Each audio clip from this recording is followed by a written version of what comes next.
મેં શહેરી વિસ્તારમાં કાયદો રદ થવો જેવી માંગણી કરી છે.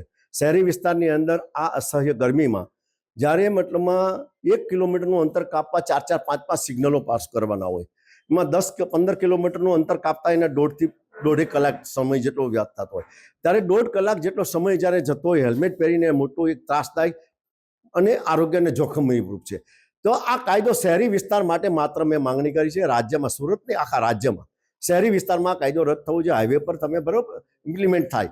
અને આ એક બાજુ પ્રજા આ રીતે લૂંટાય છે, બીજી બાજુ શાકભાજી લેવા જવાનું હોય, માર્કેટમાં જવાનું હોય, ધંધે જવાનું હોય, હોસ્પિટલ જવાનું હોય કે લગ્ન પ્રસંગે જવાનું હોય, તો આ હેલ્મેટ સાચવો મોટો જોખમી રૂપ છે.